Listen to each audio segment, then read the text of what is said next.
Hello everyone. आज मैं आपसे कुछ इम्पोर्टेंट चीज़ शेयर करने जा रहा हूँ हमारी वैदिक एस्ट्रोलॉजी के बारे में, जिसका संबंध हमारी जीवन में जन्म और मृत्यु दोनों से है।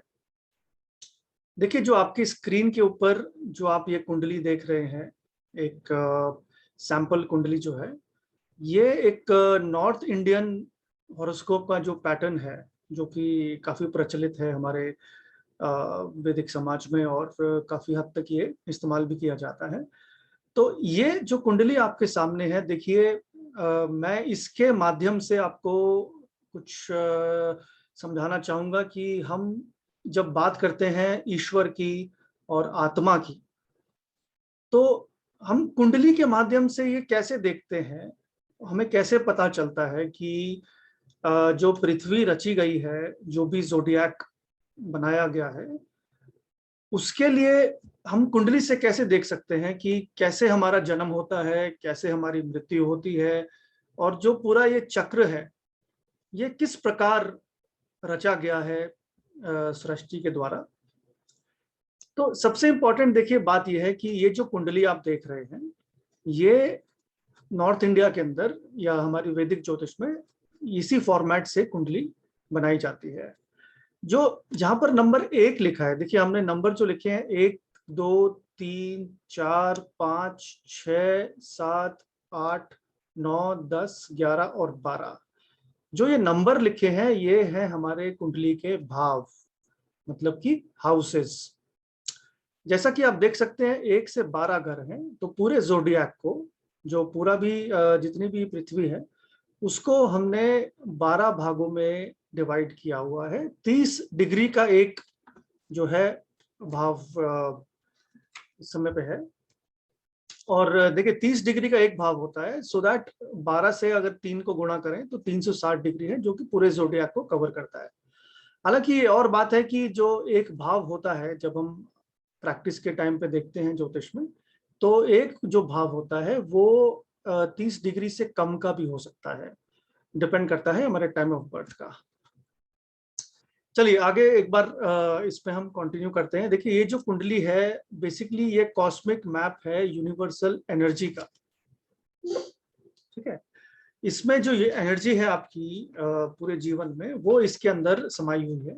और ये जो 12 घर हैं, ये डिफरेंट फॉर्म्स ऑफ एनर्जी लेके आए हुए हैं।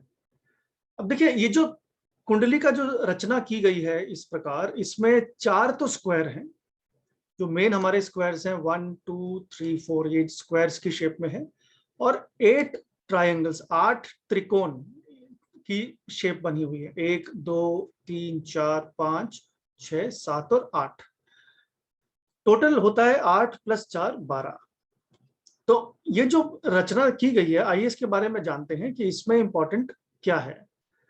देखिए, जो उपनिषद में अगर हम देखा जाए तो ईशावास्य उपनिषद जो है, वो हमें बताता है कि जो कुंडली का साइंटिफिक बेसिस क्या है, क्यों हम इस प्रकार ये कुंडली बनाते हैं, और इससे हमें क्या पता चलता है कि 12 घर इस प्रकार स्क्वायर या ट्रायंगल की शेप में क्यों बनाए गए हैं। जो मास है, देखिए, सारा जो जीवन है इंसान का, मानव का, वो है कि कैसे मास, जो कि एक इनविजिबल फॉर्म है एनर्जी का, कैसे वो मैटर के साथ मिल जाता है, जो कि matter is a form of visible energy, और कैसे एक लाइफ का जन्म होता है। That is the most important thing. और ये जो ग्रिड है, इसमें जो एनर्जीज हमारे पास हैं, वो हमारे physical energy, emotional energies and spiritual जो है, आध्यात्मिक, तीनों ही प्रकार की जो ऊर्जा है हमारे जीवन में, वो इसी कुंडली, इन त्रिकोण और केंद्र, स्क्वायर्स और ट्रायंगल की शेप में कैद है इस कुंडली के अंदर। और यही जो एनर्जी है, यही एक फॉर्म लेती है ह्यूमन लाइफ का, यही एक फॉर्म लेती है विजिबल एनर्जी का, जैसे कि कोई पहाड़, पर्वत, झरना, नदी, पेड़, जो भी form of physical visible energy है, वो इसी माध्यम से हम देख सकते हैं। तो जैसे हमने देखा ये 12 भाव हैं, आइए अब आगे बढ़ते हैं। सबसे इंपॉर्टेंट जो जीवन का चक्र है, वो ये त्रिकोण भाव है। देखिए, सबसे इंपॉर्टेंट जो त्रिकोण है, ये है 5वां भाव, जहां पे नंबर 5 लिखा है। 5 नंबर जो है ये हमारे पूर्व जन्म के कर्म है। उन्हीं कर्मों के द्वारा हम इस जन्म में एक मानव के रूप में आकार लेते हैं और जन्म लेते हैं।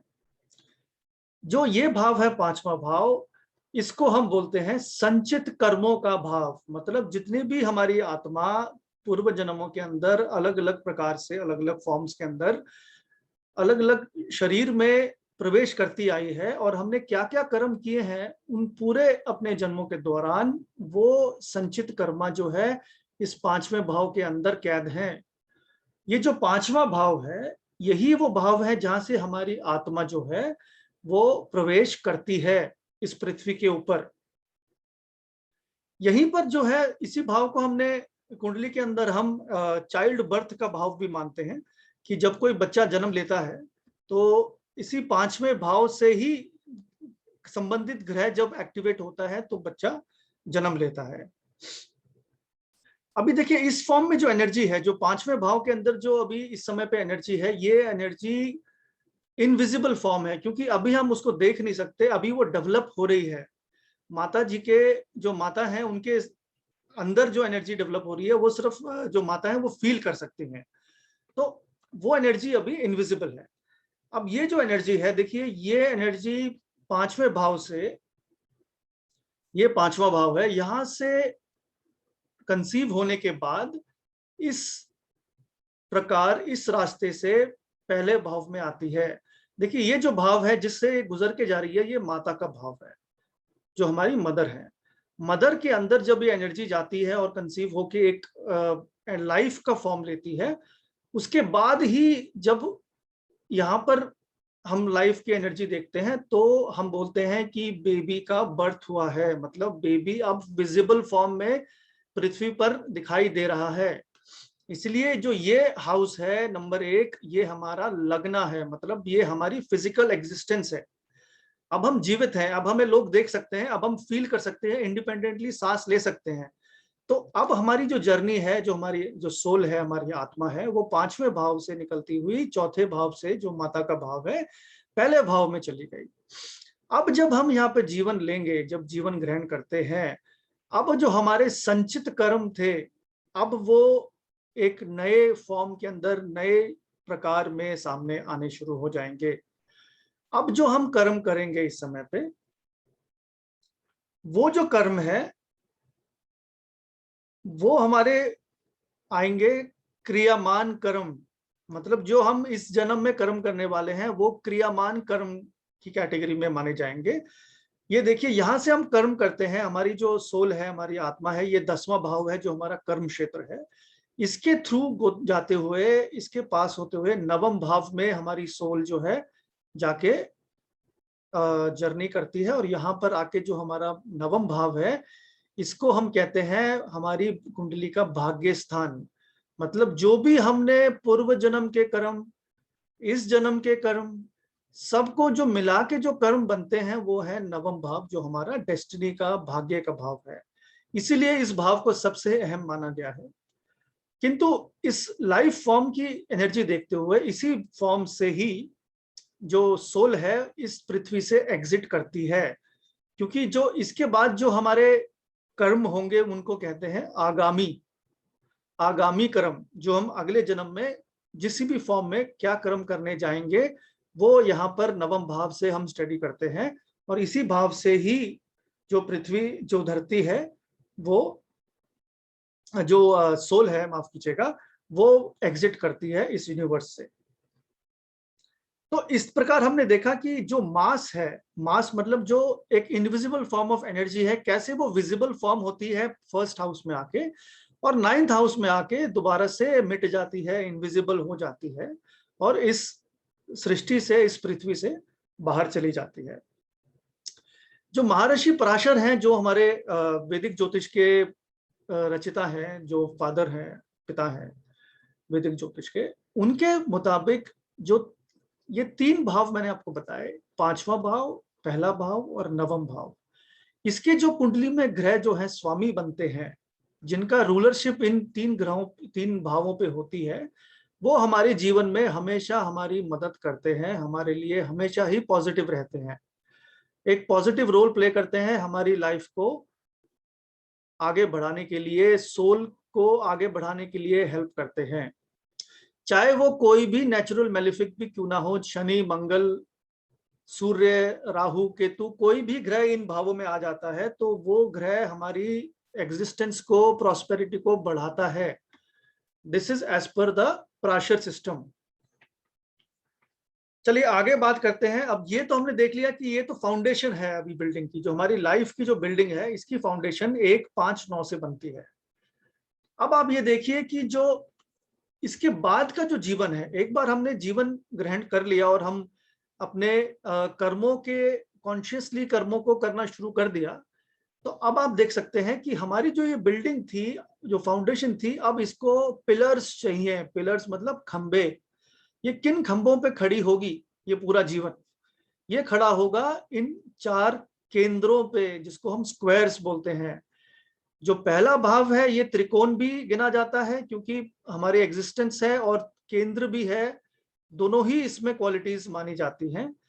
पहले भाव के बाद चौथा भाव कुंडली के अंदर, ये भी दूसरा हमारा केंद्र भाव है। 7वां भाव तीसरा केंद्र भाव है और 10वां भाव चौथा केंद्र भाव है। जो ये चारों भाव हैं ये मेंटेनेंस मोड पे ऑपरेट करते हैं। मतलब जो हमारी जीवन ने कर्म किए हैं, हमने एग्जिस्टेंस ली है, हमारी लाइफ जो है वो मेंटेन कैसे होगी, ये चारों भाव ही हमें हमें बताएंगे कुंडली के अंदर। सो बेसिकली हम ये समझ सकते हैं, ये मान सकते हैं कि जो केंद्र स्वामी है और जो त्रिकोण के स्वामी है आपकी कुंडली में, ये आपस में मित्र के रोल में ही, फंक्शनल बेनिफिट्स के रूप में ही काम करेंगे। क्योंकि इनका काम, जो केंद्र के जो ग्रह हैं उनका काम आपके जीवन को आगे बढ़ाना है, और माफ कीजिएगा, त्रिकोण का जो स्वामी है उनका काम है आपको आगे बढ़ाना, आपकी सोल को, आपकी आत्मा को। और केंद्र के जो स्वामी है वो आपकी लाइफ की दिनचर्या की जो भी रिक्वायरमेंट्स है उसको पूर्ति करने के लिए आपका इसमें साथ देंगे। इसी के साथ ही सारी जो लाइफ एनर्जीज हैं हमारी इसी में ही बाइंड हो जाती हैं, इसी में ही ट्रैप्ड हैं, इसी केंद्र में। महर्षि पराशर ये भी कहते हैं कि जो ये केंद्र भाव है 4 जो मैंने आपको बताए हैं, 1, 4, 7 और 10, इसमें अगर कोई भी नेचुरल मेलिफिक, मतलब कोई भी पाप ग्रह, शनि, मंगल, राहु, केतु आ जाए तो उनका उनका जो नेगेटिव इफेक्ट है, जो नकारात्मक जो उनका प्रभाव है कुंडली पे, हमारे जीवन पे, वो भी न्यूट्रलाइज हो जाता है। मतलब जो शनि मंगल भी इन भावों में आके अच्छे रिजल्ट्स दे सकते हैं हमें जीवन के अंदर। चलिए इसके आगे बढ़ते हैं। हमने देख लिया कि हमारी जो लाइफ है उसकी फाउंडेशन हो गई त्रिकोण के थ्रू, उसकी जो पिलर्स हैं, जो खंबे जिस पे खड़े हैं, वो केंद्र हैं। अगला जो लाइफ एनर्जी जो हमारी जीवन में हमें आगे मिलती है वो है, देखिए, तीसरा भाव, छठा भाव और 11वां भाव। इन तीनों भाव को त्रिषडाया भाव भी बोला जाता है। तीसरा, छठा और 11वां, इसके जो स्वामी हैं, ये 3 भाव ऐसे हैं जो इनके स्वामी होंगे ग्रह, जो आपकी लाइफ में रूलर होंगे इन ग्रहों के, ये अनकंडीशनल मेलिफिक है। मतलब ये हमेशा ही आपको नुकसान पहुंचाने की क्षमता रखते हैं। क्योंकि देखिए तीसरा भाव जो है ये हमारी डिजायर का भाव है। डिजायर मतलब जो हमारी मनोकामनाएं हैं। तीसरे भाव से ही हम अपने कोई भी लाइफ में इनिशिएटिव, मोटिवेशन या कोई भी एक्शन करने के लिए तीसरा भाव जागृत होना आवश्यक है। तीसरा भाव जागृत नहीं होगा तो बाकी आपकी लाइफ की एनर्जीज जो हैं वो बिल्कुल थम जाएंगी। तो तीसरा भाव हमारी इच्छाओं को जन्म देता है। छठा भाव हमारे द्वेष या गुस्से को या अहम को जन्म देता है। और 11वां भाव हमारे लाभ का भाव है और साथ ही में लोभ का भी भाव है, ग्रीड का। अब 3, 6 और 11 के एनर्जी के अंदर ये भाव, जो ट्रायंगल आप देख रहे हैं, इसमें जो एनर्जी ट्रैप हो जाती है, इसी 3 कारणों की वजह से ही मनुष्य जो है अपनी इस प्रकृति पर जीवन व्यापन करता है।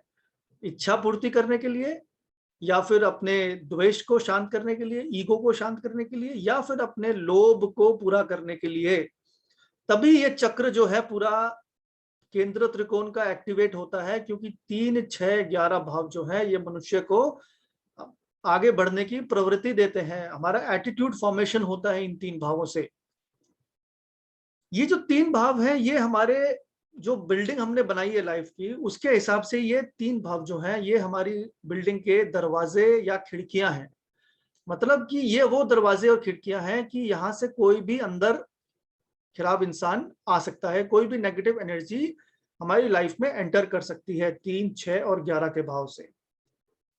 कोई भी इंट्रूडर जो है वो एंटर कर सकता है, चोर उचक्का हमारी लाइफ में आ सकता है। इसीलिए कहा गया है शास्त्रों में कि 3, 6, 11 के अंदर हमेशा कोई भी पाप ग्रह स्थित होगा। अगर शनि, मंगल, राहु, केतु, सूर्य, इनमें से कोई भी ग्रह 3, 6, 11 में होंगे तो सबसे स्ट्रांग पोजीशन मानी गई है, क्योंकि किसी भी नेगेटिव एनर्जी को काउंटर करने के लिए, रोकने के लिए हमें एक पाप ग्रह की जरूरत पड़ेगी। अगर यहाँ पर जुपिटर, वीनस, चंद्रमा, बुध ऐसे शुभ ग्रह आ जाएंगे तो वो उस नेगेटिव एनर्जी से निपटने के लिए सक्षम नहीं होंगे। तो इसीलिए हमें यहाँ पर पाप ग्रह ही चाहिए। चलिए इसके आगे हम देखते हैं कि हमने ये देखा कि हमारा 3, 6, 11 भावों के बीच जो जीवन व्यापन है, अब हम पूरी तरीके से इस जीवन में उलझ चुके हैं, क्योंकि हमें डिजायर, इच्छा भी जाग चुकी है, क्रोध भी आता है, लोभ भी है कुछ पाने का। तो अब हमारी जो सोल है, जो हमारी आत्मा है, उसको एक गतिशीलता मिली है, क्योंकि अब वो इन चीजों के पीछे हासिल करने के लिए अब दौड़ने लगेगी, या तो अपनी मनोकामना या अपने अहम को शांत करने के लिए, या फिर अपने किसी भी स्वार्थ को पूरा करने के लिए। जो ये आखिरी चक्र है, अब ये देखिए 2, 8, 12 भाव।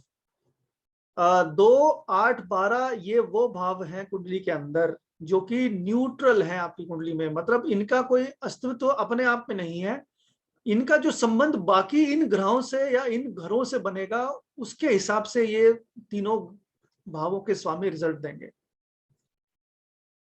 देखिए ये तीनों ग्रह जो भाव हैं, ये नेगेटिव भी हैं, क्योंकि हमारी कुंडली के अंदर दूसरा भाव जो है ये एक्यूमुलेशन का है, मतलब कोई भी चीज को अर्जित करने का। अब हम क्या क्या अर्जित करते हैं, देखिए अपने एक्शंस के थ्रू या अपने कर्मों के थ्रू हम अर्जित करते हैं। एक तो हम धन अर्जित करते हैं, ज्ञान और बुद्धि अर्जित करते हैं, अपने वैल्यूज या जो सोसाइटी हमें या फैमिली से अपब्रिंगिंग होती है, मॉरल्स, एथिक्स, वो हम दूसरे भाव से अर्जित करते हैं। लेकिन दूसरे भाव से जो सामने विपरीत भाव है, 8वां भाव, ये है डिस्ट्रक्शन का, बाधाओं का, रुकावटों का। और 12वां घर जो है ये भी रुकावटों का ही भाव है, और ये आपका डिटैचमेंट का भाव है, ये आपको लॉस कराता है, हानि कराता है। तो आप ये देख सकते हैं कि जो इस त्रिकोण के अंदर जो एनर्जी स्थित है, वो है जो भी आपने जीवन में कमाया, जो इकट्ठा किया, अर्जित किया, उसका जो लॉस होगा, जो हानि होगी, वो इस त्रिकोण के दौरान हम देख सकते हैं। इसलिए हम ये कहते हैं कि दूसरा, 8वां, 12वां जो भाव है, अब ये तीनों त्रिकोण हमें मोक्ष प्राप्ति का भी द्वार दिखाता है, क्योंकि 12वां भाव मोक्ष का है, 8वां भाव हमारी मृत्यु का है, और दूसरा भाव हमने जो भी अर्जित किया उसको इकट्ठा करने का है। तो ये जो हम इकट्ठा करते हैं और 8वें 12वें भाव के साथ कनेक्शन बनता है, तो जो हमारा कर्म है, जो हमारी सोल है, वो इवेंचुअली धीरे धीरे out of the world travel करने के लिए तत्पर हो जाती है। तो ये जो आपने देखा त्रिकोण के माध्यम से, अब मैं इसको आपको कॉम्पोजिट दिखाता हूं कि देखिए ये चक्र बनता है हमारा जीवन का। त्रिकोण से शुरुआत होती है, केंद्र जो है हमारे जीवन को गतिशीलता प्रदान करते हैं, उनको सपोर्ट देते हैं। जो 3, 6, 11 का जो एक्सेस है एनर्जी का, ये हमारी उसी लाइफ फॉर्म को एक मकसद देता है जीवन को आगे बढ़ाने का।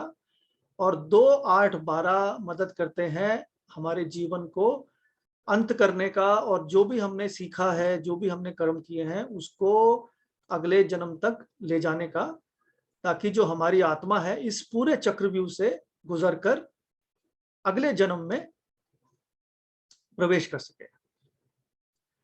तो आपने ये देखा कि ज्योतिष के माध्यम से आपने जरूर ये नोटिस किया होगा कि इस प्रकार का जो कुंडली का अध्ययन है, क्योंकि हम नॉर्मली कुंडली बना देते हैं, लेकिन जो भाव है इसमें कौन कौन सी एनर्जीज जो है वो छुपी हुई हैं, किस किस एक्सिस में कौन सी एनर्जी काम करती है, ये हमें इस प्रकार देखने को मिलता है। तो मैं आशा करता हूँ कि आपको कुछ नई बातों का ज्ञात हुआ होगा, ज्ञान मिलेगा इस चीज से। इसी प्रकार के वीडियोस में आगे भी लेके आता रहूंगा। धन्यवाद।